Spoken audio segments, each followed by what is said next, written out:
Article 141 of the Indian constitution ये कहता है कि सुप्रीम कोर्ट के डिसीजंस उसके सबऑर्डिनेट कोर्ट्स पे बाइंडिंग होंगे, अर्थात वो जो भी डिसीजन देगा उनके जो प्रिंसिपल्स होंगे वो सारे सबऑर्डिनेट्स जो उसके नीचे के इंफीरियर कोर्ट्स हैं उनको मानने पड़ेंगे। कॉमन लॉ में इसी थ्योरी को थ्योरी ऑफ स्टेट डिसीजेस कहते हैं, जहाँ पे उसके सबऑर्डिनेट्स के सारे डिसीजंस उसके इंफीरियर कोर्ट्स पे लागू होते हैं, बाइंडिंग इन नेचर होते हैं।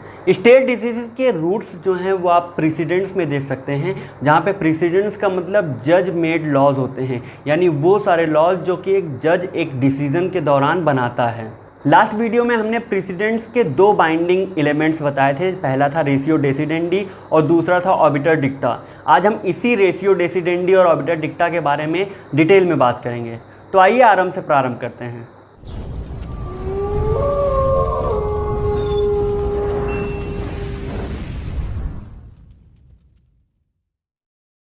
नमस्कार दोस्तों, स्वागत है आप सबका आपके अपने चैनल अल्फा ऑफ लीडर्स में। मैं अभिषेक मिश्रा वशिष्ठ प्रस्तुत हूँ एक और अध्याय के साथ में, जो कि है ratio decidendi and obiter डिक्टा in jurisprudence.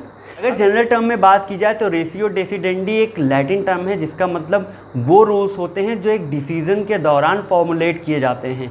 ये एक तरह के प्रिंसिपल्स होते हैं जो कि जजेस बनाते हैं। मतलब ये कि ये कोर्ट के अंतर्गत जो भी फाइनल डिसीजंस होते हैं उनके डिसीजन या उनके जो भी फैसले होते हैं उन पे ध्यान न दे के उस रूल पे, उन सर्कमस्टेंसेस पे ध्यान देते हैं जिन पे वो पूरा केस बेस्ड होता है। और वहीं पे ऑबिटर डिक्टा का मतलब वो सारे ऑब्जर्वेशंस होते हैं जो पूरे केस के दौरान में एक जज फील करता है, और उनके बारे में जो सेइंग्स होती हैं उनकी, वो सारे ऑबिटर डिक्टा के अंदर में आती हैं। ऑबिटर डिक्टा को हिंदी में प्रासंगिक उक्ति कहेंगे।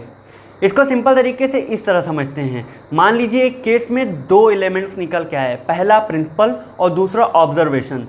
प्रिंसिपल वो चीज़ हुआ जिन पे वो पूरा केस बेस होता है, वो सारे सर्कमस्टेंसेस जो उसकी आधारशिला को, उसके बेस को रखते हैं, और ऑब्जर्वेशंस वो चीज़ें होती हैं जिनके थ्रू उस आधारशिला तक पहुंचा जाता है।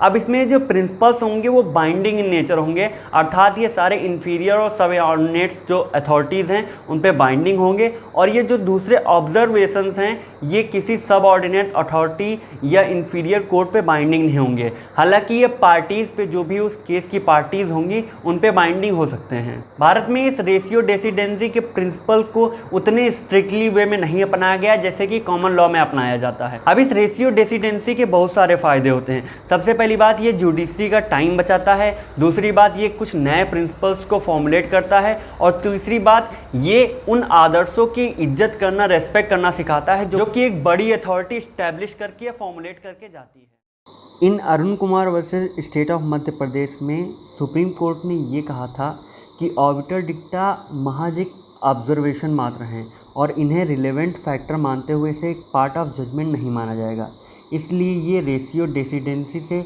कम इम्पोर्टेंस रखते हैं।